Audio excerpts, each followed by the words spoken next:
Last night I took my son to go see a Minecraft movie. So let's talk about it.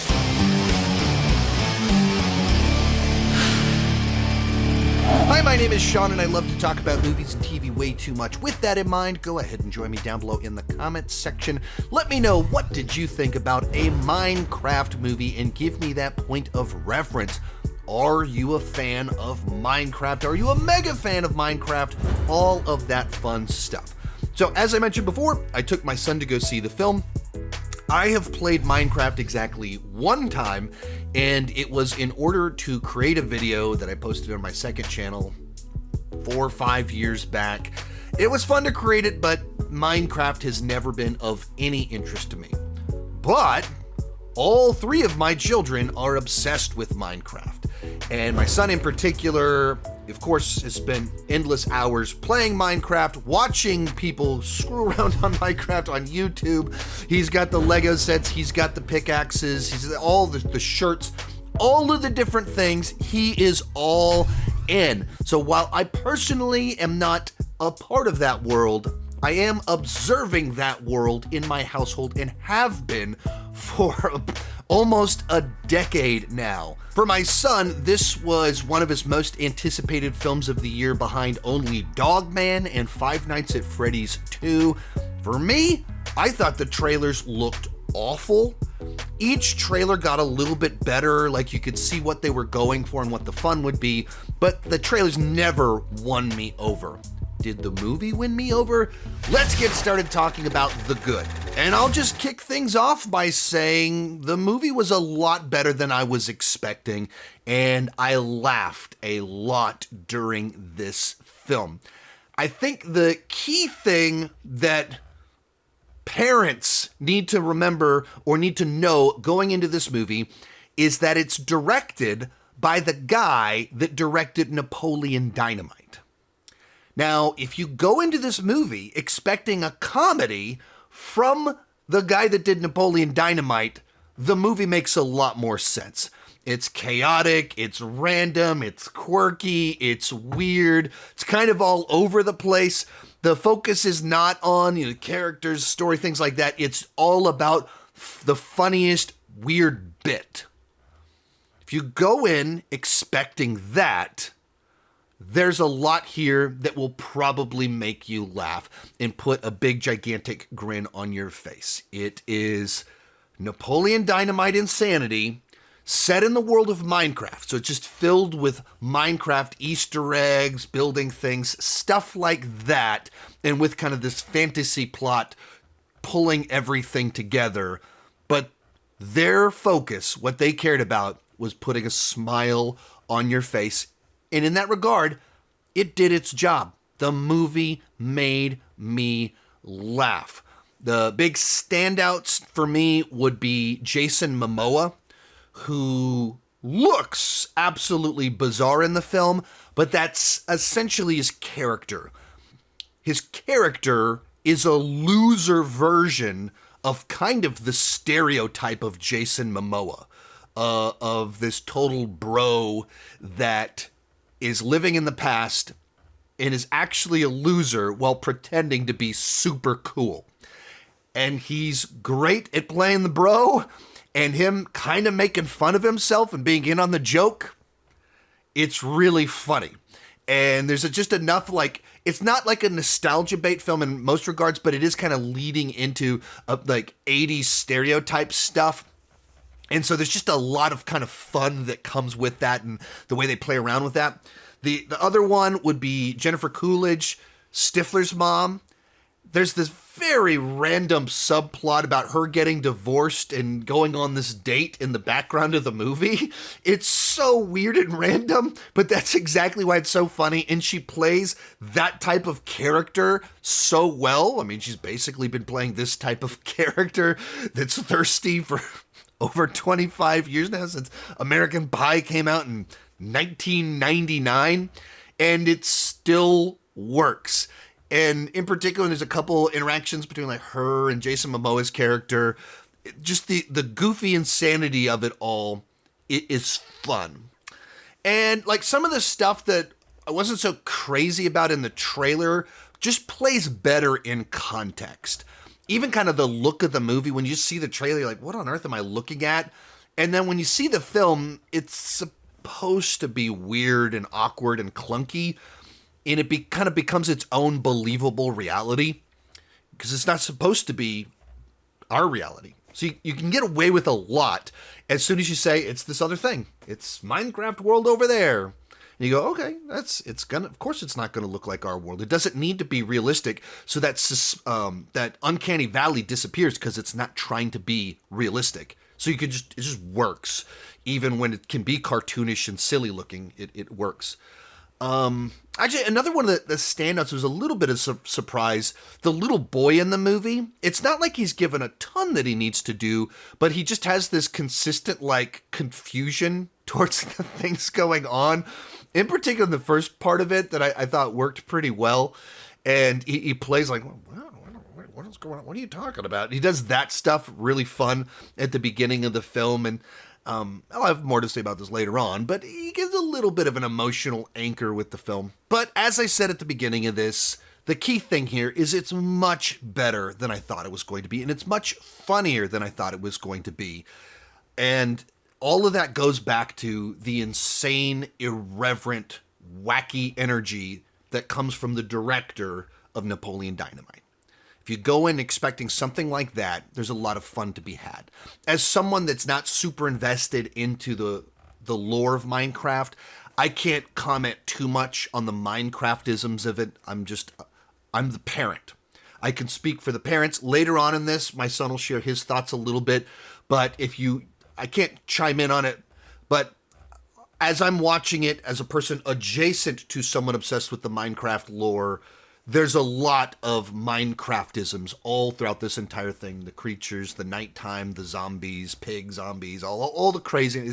There's a lot of Easter eggs in here, but that's not for me to be able to dive into. But so if you want to, it's very Minecrafty. It's also very Napoleon Dynamite-y. It was better than I was expecting. That doesn't mean it's great. Let's move on to the bad. And outside of it making me laugh, I don't know that it really works on an emotional level, a character level, a plot level. Those aren't the priority. Those aren't the focus. That's not what it was going for. But it tries to have this story about this brother and sister move to a new place, and the daughter, his sister has to raise him because I guess their parents have died. And so she's way too young to have this responsibility thrust upon her. This is a really weighty emotional plot line that's present in the movie, but it doesn't really go anywhere.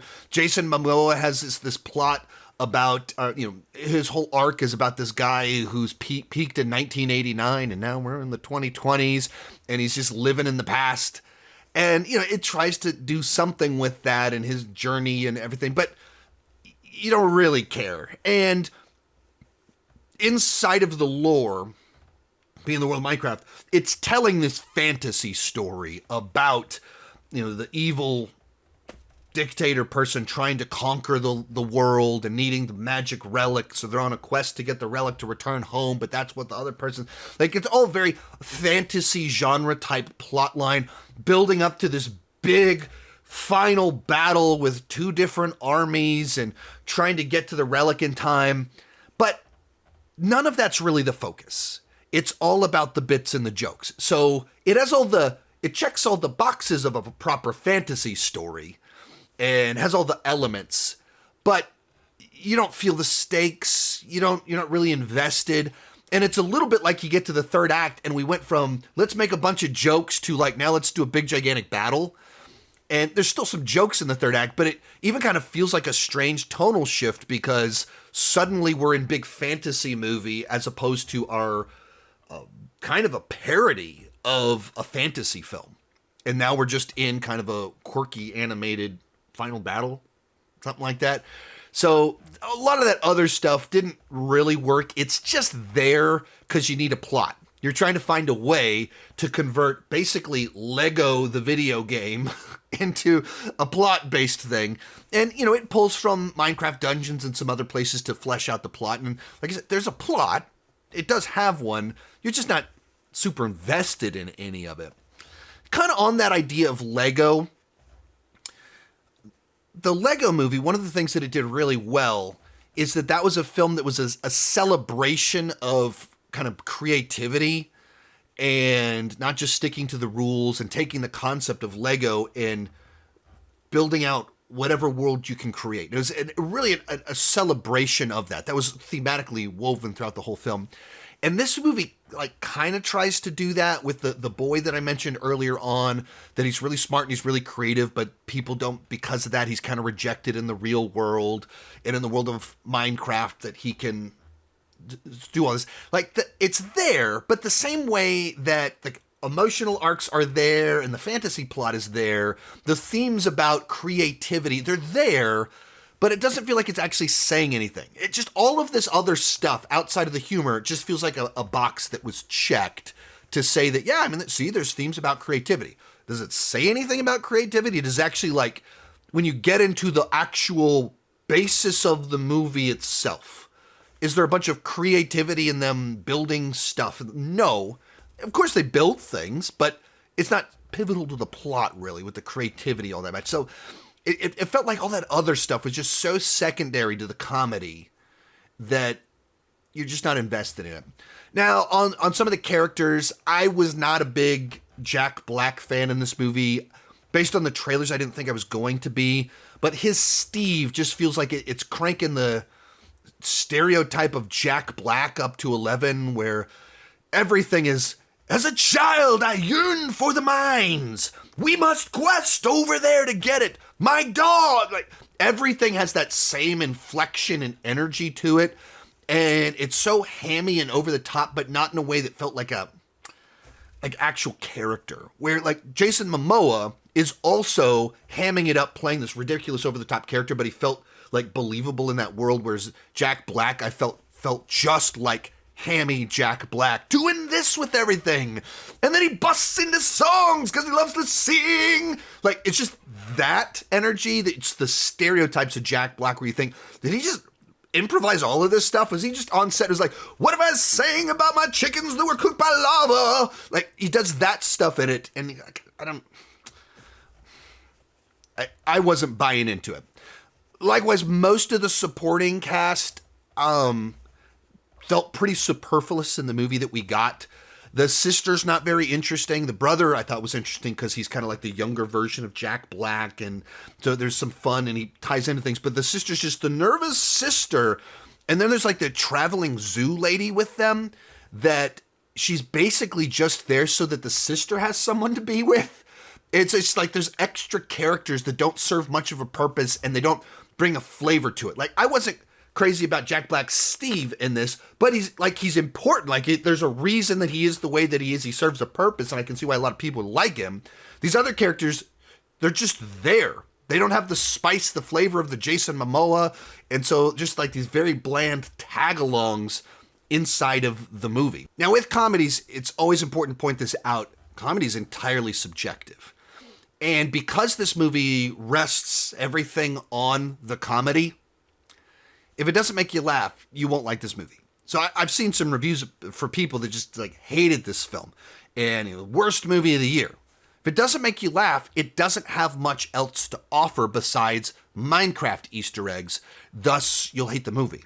But if it makes you laugh, at the end of the day, it made you laugh. You'll have a good time with the movie. But at the end of the day, a comedy's job is to make me laugh. And this was a comedy. And this movie made me laugh. All that other stuff, it's there, it's present, but it's not the most important thing. And this movie did its most important job, I suppose, which was make me laugh and for Minecraft fans, deliver Minecraft stuff. Also, this is a movie that's made for younger audiences. It's aimed not for the parents. It is aimed for the kids. And here's what my son had to say about it. What'd you think about the movie? I liked the movie. I think there's room to put a sequel. There are some loopholes in the movie that don't make sense. It would be in the sequel rather than in this one, but it's fun. I didn't really like... You bored over there, buddy, while we're doing this? You getting distracted? Who is your favorite character in the film? Steve. Because I like chaotic things. And he sings quite a bit in the movie. All Jack Black's idea. Yeah, it wasn't in the script. He just on set just started singing, I'd imagine. Ah! doing that stuff, and they just decided to leave it in the film. So you had a good time, you want a sequel, and you think people should go see it. Yes. I'll say this, it was much better than I was expecting. He didn't say this in the video, but on the car ride home, he said it was an 8 out of 10. I don't know how to compare that to other movies, so to give you an interpretation point, but he thought it was good. At the end of the day, as a parent taking my child to the movies, he liked the movie that he saw, and it made me laugh. As the person that wasn't excited to see the movie, that's not into the video game and the lore surrounding it, I had a good time because I was laughing. It didn't deliver anything beyond that on a plot or character level, really, but it made me laugh, and that's what it set out to do, so it succeeded. Overall, it's a B- on the entertainment scale, a 6.5 out of 10, and if your kids like Minecraft, go see the movie. They will have a lot of fun with it. And if you like Napoleon Dynamite, there's a chance you might be laughing a good bit too. Hey, thank you guys so much for watching, and keep talking movies and TV too much. Bye-bye.